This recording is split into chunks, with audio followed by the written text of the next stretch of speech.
বন্ধুরা, আমাদের মহিলাদের সংসারের এমন কিছু কাজ থাকে যে কাজগুলো কিন্তু আমাদের কাছে খুবই কঠিন মনে হয়। সেই একই কাজ আমরা যদি একটু বুদ্ধি খাটিয়ে করতে পারি বন্ধুরা, কাজগুলো একেবারে সহজ হয়ে যায়। এমনকি আমরা নিজেদের জন্য কিছুটা হলেও সময় বের করতে পারি, সংসারের খরচাটাও কিন্তু আমরা কমিয়ে ফেলতে পারি। এমনই কিছু ছোট ছোট কিচেন টিপস আজকে আমি তোমাদের সঙ্গে শেয়ার করব বন্ধুরা। আশা করছি প্রত্যেকটি টিপস তোমাদের কাজে লাগবে। চলো তাহলে দেখে নিই। বন্ধুরা, আমাদের তো প্রত্যেক দিনই কম বেশি প্রত্যেক বাড়িতেই হয় দুধটা জাল দিতে লাগে বা দুধটা গরম করি। এটা একটা সমস্যার ব্যাপার হয়ে দাঁড়ায়। আমরা যখন দুধ জাল দিই দেখা যায় আমরা সেকেন্ডের মধ্যে দুধের পাশের থেকে সরে গেলাম, দুধটা উতলে গিয়ে পড়ে যায়। তাই দুধ যখন জাল দিতে লাগে আমাদের তো সামনে দাঁড়িয়ে থেকেই করতে লাগে এই কাজটি, অন্য কোনো কাজ করতে গেলে দুধটা নষ্ট। তা দুধ জাল দেওয়ার সময় পাত্রের গায়ে আমরা যদি সামান্য পরিমাণ একটু ঘি বা মাখন এইভাবে লাগিয়ে নিই তাহলে কিন্তু ওপরে একটি লেয়ার তৈরি হয়ে যাবে। এর ফলে যেটা হবে বন্ধুরা, দুধটা যখন উতলে উঠবে কখনোই কিন্তু দুধটা উতলে পড়ে যাবে না, সেই লেয়ার পর্যন্তই থাকবে। আমি তোমাদের দুধটা জাল দিয়েও দেখাচ্ছি, দেখো। এর ফলে যেটা হবে, আমরা দুধটা বসিয়েও কিন্তু কোনো কাজ করতে পারবো, দুধটা নষ্টও হবে না, এমনকি আমাদের গ্যাসও নোংরা হবে না। দেখো, দুধটা উতলে কিন্তু যতটা লেয়ার ততটাই রয়েছে, ওপর দিয়ে কিন্তু উতলে পড়ে যাচ্ছে না। টিপসটি ভালো লাগলে অ্যাপ্লাই করো বন্ধুরা, আশা করছি তোমাদেরও কাজে আসবে। পরবর্তী টিপসটি তাহলে আমরা দেখে নিই। পরবর্তী যে টিপসটি শেয়ার করব বন্ধুরা, আমাদের বেলন চাকি নিয়ে। রুটি তো আমরা কম বেশি প্রত্যেকেই তৈরি করি, কিন্তু বেলন চাকিতে অনেক সময় দেখা যায় আটা লেগে যায় রুটি তৈরি করার সময়। আর এইভাবে আটা লেগে থাকলে বন্ধুরা সহজে বেলন চাকিটা পরিষ্কার করা যায় না, কারণ অনেকক্ষণ জলে ভিজিয়ে রাখতে লাগে, তারপর পরিষ্কার করা যায়। কিন্তু বন্ধুরা সেকেন্ডের মধ্যেই তোমরা বেলন চাকিটা পরিষ্কার করে নিতে পারবে, এর জন্য তোমাদের ভিজিয়েও রাখতে হবে না। চলো তাহলে কিভাবে আমরা যখন গ্যাসে ভাত রান্না করি, ভাতের হাঁড়ির ঢাকনাটা সরিয়ে বেলন চাকিটাকে এইভাবে যে পাশে আমাদের বেলি রুটি সেই পাশটা এইভাবে উপর করে দিয়ে দেব। কয়েক সেকেন্ড বন্ধুরা এইভাবে দিয়ে একটু নাড়িয়ে নেব। ভাতের যে ভাপটা আছে সেই ভাপটা কিন্তু এই বেলন চাকির গায়ে লাগবে। এর ফলে যেটা হবে, দেখো, আমাদের যে বেলন চাকিটা নোংরা হয়ে গেছিলো, আটা একেবারে শক্ত হয়ে লেগে গেছিলো, কয়েক সেকেন্ডের মধ্যেই কিন্তু সেটা নরম হয়ে গেছে। দেখো, হাত দিয়েই উঠে যাচ্ছে। এবার আমি একটি চামচের সাহায্যে কয়েক সেকেন্ড এইভাবে ডললেই কিন্তু পুরোপুরি আটাটা উঠে যাবে। আমি তোমাদের জল দিয়ে বন্ধুরা ধুয়েও দেখাচ্ছি, যে দেখো 1 মিনিটও লাগলো না, কত সহজেই বেলন চাকিটা আমার পরিষ্কার হয়ে গেল। টিপসটি ভালো লাগলে তোমরাও অ্যাপ্লাই করো। পরবর্তী টিপসটি তাহলে দেখে নিই বন্ধুরা। লেবু তো আমরা প্রত্যেকেই খেয়ে থাকি, কম বেশি লেবু খাওয়া উপকারও। এখানে দেখো একটি লেবু আমি কেটে নিলাম, চলো কী কাজে ব্যবহার করি দেখে নিই। সবার প্রথমে দানাটাকে এইভাবে আলাদা করে আমি ছাড়িয়ে নিলাম। বন্ধুরা, অনেকেই আমরা আছি যারা রেগুলার ছানা তৈরি করি। যখন ছানা তৈরি করি আমরা লেবুর রস দিয়ে, অনেকেই যে ভুলটা করে ফেলি, লেবুর রস দেওয়ার সঙ্গে সঙ্গে কী করি, চামচ দিয়ে নাড়িয়ে দিই। এর ফলে যেটা হয়, আমাদের ছানাটা কিন্তু দলা দলা হয় না, একেবারে ভেঙে গুঁড়ো গুঁড়ো হয়ে যায়। তাই অবশ্যই ছানা যখন তৈরি করব বন্ধুরা, লেবুর রসটা দেওয়ার সঙ্গে সঙ্গেই কিন্তু দুধটাকে নাড়াবো না। এর ফলে যেটা হবে, ছানাটা আমাদের একেবারে দলা দলা হবে। আর তোমরা যদি পনিরও বাড়িতে তৈরি করতে চাও, পনিরটাও কিন্তু একেবারে ভালো টাইটভাবে জমাট বাঁধবে। অবশ্যই টিপসটি অ্যাপ্লাই করো বন্ধুরা, দেখবে খুব ভালো রেজাল্ট পাবে। দেখো, আমাদের ছানাটা পুরোপুরি কাটা হয়ে গেছে, কারণ জলটার কালার দেখেই তোমরা বুঝতে পারছো। এবার গ্যাসটাকে আমি বন্ধ করে দিচ্ছি। আর ছানাটাও দেখো বন্ধুরা কতটা সুন্দর তৈরি হয়েছে। এখানে আমি একটি ছাঁকনির সাহায্যে ছানাটাকে এইভাবে আমি ছেঁকে নিচ্ছি। বন্ধুরা, ছানার যে জলটা আমরা অনেকেই যেটা করে থাকি ফেলে দিই, কিন্তু ছানার জলটা কিন্তু ছানার মতোই উপকারী। এটা তোমরা যদি চাও যে এই ছানার জলটা না ফেলে তোমরা 2 দিন কিন্তু এটা দিয়েই আবার ছানা তৈরি করতে পারবে।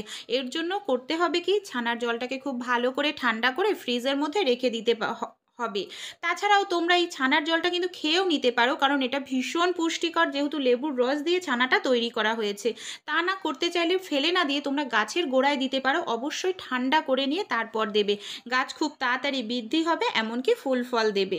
পরবর্তী টিপসটি তাহলে দেখে নিই বন্ধুরা। লেবু খাওয়ার পর তো লেবুর যে খোসাটা হয় আমরা অনেক সময় ফেলে দিই। দেখো, পাতিলেবুর রসটাকে বের করে নিয়েছি, এই খোসাটাই কিন্তু আমরা নানা কাজে ব্যবহার করতে পারি, এমনকি আমাদের সংসারের অনেকটা টাকাই আমরা বাঁচিয়ে ফেলতে পারি। এখানে একটি লেবুর খোসা নিয়ে নিয়েছি, আমি নিয়ে নিয়েছি কিছুটা পরিমাণ তুলো। তুলোটাকে এইভাবে আমি সলতের মতো করে পাকিয়ে নিচ্ছি। তারপরে বন্ধুরা লেবুর খোসার ঠিক মাঝখানটায় আমি এটাকে রেখে দেব। লেবুর খোসার থেকে রস বের করার পরেও কিন্তু বেশ কিছুটা পরিমাণ রস বন্ধুরা থেকে যায়। এর মধ্যে আমি দিয়ে দিচ্ছি বেশ কিছুটা সরিষার তেল। এই যে আমি এখানে তৈরি করলাম লেবুর একটি প্রদীপ, এটা কিন্তু আমাদের বাড়ি ঘরের থেকে মশা দূর করতে ভীষণ সাহায্য করবে। সন্ধ্যাবেলায় কিংবা মশার উৎপাত যে সময় খুবই বেশি দেখা যায় আমাদের ঘর বাড়িতে, সেই সময় এরকম একটি প্রদীপ যদি আমরা ধরিয়ে নিই বন্ধুরা, তার ওপর দিয়ে সামান্য পরিমাণ আমি একটি কর্পূর ছড়িয়ে দিচ্ছি। এর ফলে ঘর থেকে সুন্দর তো একটি মিষ্টি গন্ধ বের হবেই, আর এই প্রদীপের যে শিখাটা উঠছে তার কারণে আমাদের ঘর বাড়ি থেকে কিন্তু মশা চলে যাবে। আমাদের ঘর বাড়ির নেগেটিভ এনার্জি দূর করতে পারে এই একটি লেবুর প্রদীপ। অবশ্যই তোমরা টিপসটি অ্যাপ্লাই করো বন্ধুরা, দারুণ কার্যকারী। প্রদীপটা এইভাবেই রেখে দেবে, যতক্ষণ জ্বলতে থাকবে, তারপর নিভে গেলেও দেখবে প্রদীপ থেকে একটি ধোঁয়া বের হচ্ছে। সেই ধোঁয়াটাও তোমরা এই ঘর ওই ঘর দেখিয়ে নিতে পারো, তোমাদের যতগুলো রুম আছে, দেখবে তোমাদের ঘরের থেকে কোনো রকম বাজে দুর্গন্ধ থাকবে না। টিপসটি ভালো লাগলে অ্যাপ্লাই করো। তাহলে চলো বন্ধুরা আমরা পরবর্তী টিপসটি দেখে নিই। বন্ধুরা আমাদের বাড়িতে তো এই ধরনের যে জুতোগুলো থাকে রেগুলার তো পরিষ্কার করতে লাগে, কারণ এই জুতোগুলো বাচ্চাদের স্কুলের হয়, বড়দের একেবারেই নোংরা হয়ে যায়। তাই যেটা করতে হবে সবার প্রথমে জুতোটাকে খুব যে ধুলো ময়লা আছে পরিষ্কার করে নিতে হবে। দেখো এইভাবে আমি পরিষ্কার করে ঝেড়ে নিচ্ছি। এরপর বন্ধুরা যেটা করব, আমাদের বাড়িতে যে ভ্যাসলিন থাকে, আমি জুতোর গায়ে খুব অল্প অল্প করে একটু ভ্যাসলিন লাগিয়ে নিচ্ছি। ভ্যাসলিন লাগানোর আগে কিন্তু ধুলোটা পরিষ্কার করে নিতে হবে জুতোর। ভ্যাসলিন লাগানোর পর জুতোটা যদি আমরা এইভাবে পালিশ করে নিই বন্ধুরা, দেখো দোকানের মতো পালিশ যেরকম গ্লেজ দেয় নতুনের মতো চকচক করে, সেরকমই কিন্তু নতুনের মতো চকচক করতে থাকবে আমাদের জুতোটা। কেউ মনেই হবে না যে জুতোটা আমাদের অনেক দিনের পুরনো বা বাড়িতেই আমরা এটা পালিশ করেছি। টিপসটি ভালো লাগলে অ্যাপ্লাই করো, আশা করছি তোমাদেরও কাজে দেবে। পরবর্তী টিপসটি তাহলে দেখে নিই বন্ধুরা, আমাদের রান্নাঘরে এরকম ধরনের হুক হয়তো লাগানো থাকে, কিন্তু এই হুক লাগানোতে যে কোনো জিনিস আমরা হ্যাং করতে গেলে সহজে ঢুকতে চায় না, এমনকি বের করতেও খুব অসুবিধা হয়।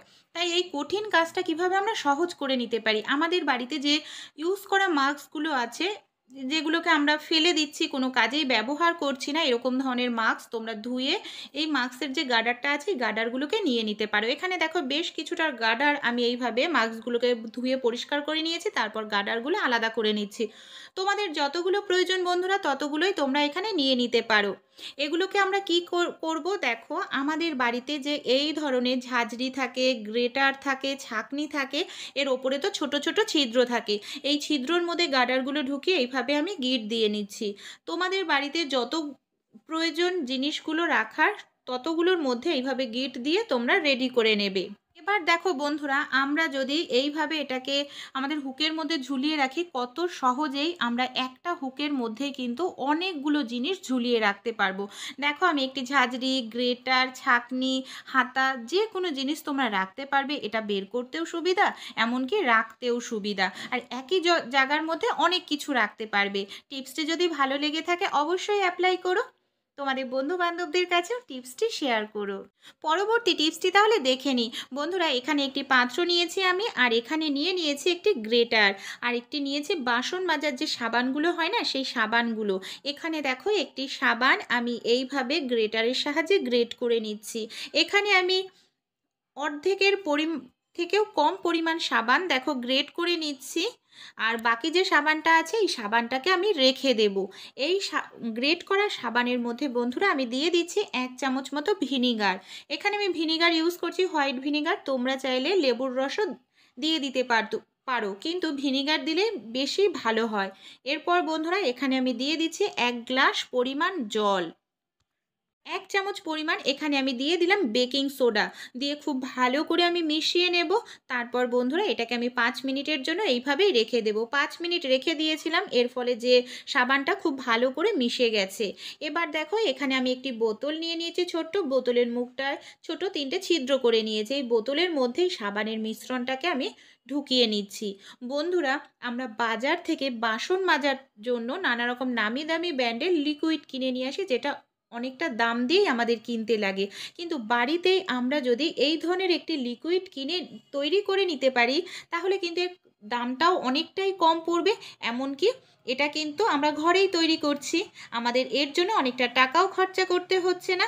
আর দেখো 5 টাকার একটি সাবান কিন্তু পুরোটাও লাগলো না, আমি কতটা পরিমাণ লিকুইড তৈরি করে নিলাম। এই লিকুইড তৈরি করে যদি আমরা বাসনটা মাজি তাহলে যেটা সুবিধা হবে বন্ধুরা, অনেক সময় দেখা যায় আমরা স্কচব্রাইট দিয়ে সাবান তুললে অনেকটা পরিমাণ সাবান উঠে আসে, কিন্তু লিকুইডটা আমাদের যতটা প্রয়োজন ততটাই কিন্তু বোতলের ছিদ্র দিয়ে আমরা বের করে নিতে পারবো। আমি তোমাদের বাসন মেজেও বন্ধুরা দেখাচ্ছি। এবার দেখো বন্ধুরা, আমি পুরনো একটি গ্রেটার নিয়ে নিয়েছি আর নিয়ে নিয়েছি একটি স্কচব্রাইটটাকে গ্রেটারের এই মাথায় এইভাবে ভাঁজ করে নিয়ে একটি সুই সুতোর সাহায্যে আমি খুব ভালো করে টাইট করে আটকে নেব।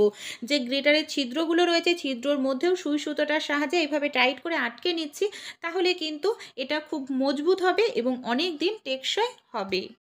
এই যে আমি গ্রেটারের মধ্যে এই স্কচব্রাইটটা দিয়ে একটি অর্গানাইজার তৈরি করে নিলাম, এটাকে কি কাজে ব্যবহার করব বন্ধুরা, চলো তাহলে আমরা দেখে নিই।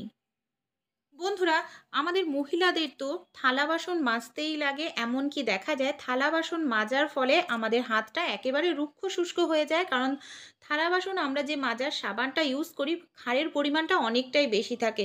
আর শীতকালে কিন্তু আমাদের অনেকেরই বাসন মাজতে একেবারেই ইচ্ছা করে না, তাই এই ধরনের যে অর্গানাইজারটা তৈরি করে নিলাম বন্ধুরা, গ্রেটারের সাহায্যেই আমরা খুব সহজেই যে কোনো থালা বাসন মেজে ফেলতে পারবো। প্রথমে যে লিকুইড সাবানটা আমি তৈরি করেছিলাম, লিকুইড সাবানটা আমি এইভাবে সব পাত্রের গায়ে আমি অল্প অল্প করে দিয়ে দিচ্ছি। এরপর বন্ধুরা দেখো, আমি কড়াইটা তোমাদের মেজে দেখাচ্ছি কতটা সুন্দর, এমনকি সহজভাবেই কিন্তু আমরা মাজতে পারছি, আমাদের সাবানটাও কিন্তু ডাইরেক্ট হাতে লাগছে না। দেখো এইভাবে যদি আমরা কড়াইটা মেজে নিই, দেখতে পাচ্ছ বন্ধুরা কতটা সুন্দর কড়াইটা আমার পরিষ্কারও হলো। আবার যদি আমাদের লিকুইডের প্রয়োজন হয়, এইভাবে দেখো আমরা লিকুইডটা বের করে নেব সাবানটা। এবার আমি তোমাদের গ্লাস মেজেও দেখাচ্ছি বন্ধুরা, এটার সাহায্যে কিন্তু গ্লাসের ভেতরে আমাদের হাতটা ঢুকতে চায় না, এমনকি ঠিকমতো আমরা মাজতে পারি না। এইভাবে কিন্তু অর্গানাইজারটা তৈরি করে নিলে থালা, আমরা কড়াই, হাঁড়ি, এমনকি গ্লাস খুব সহজেই মেজে নিতে পারবো। দেখো সবগুলোই কিন্তু সুন্দরভাবে মেজে নিলাম, আমাদের সাবানটাও ডাইরেক্ট হাতে লাগলো না। এবার আমি তোমাদের জল দিয়ে সব বাসনগুলো ধুয়েও দেখাচ্ছি বন্ধুরা যে কতটা সুন্দর পরিষ্কার হলো। এটা দেখো বন্ধুরা, দেখতে পাচ্ছ কতটা সুন্দর পরিষ্কার হয়েছে। শুধু কড়াই বলে নয়, সবগুলো জিনিসই কিন্তু আমার খুব সুন্দর পরিষ্কার হয়েছে। টিপসটি যদি ভালো লেগে থাকে অবশ্যই অ্যাপ্লাই করো। বাসন মাজার পর এইভাবে দেখো স্কচব্রাইটটা ধুয়ে আমরা যে কোনো জায়গায় হ্যাং করে রেখে দেবো, তাহলে স্কচব্রাইটের মধ্যে যে জলটা আছে এক্সট্রা সেটা বেরিয়ে যাবে, স্কচব্রাইটটা অনেক দিন পর্যন্ত টেকসই হবে। টিপসগুলি ভালো লেগে থাকলে অ্যাপ্লাই করো, তোমাদের বন্ধু বান্ধবদের সঙ্গে শেয়ার করো।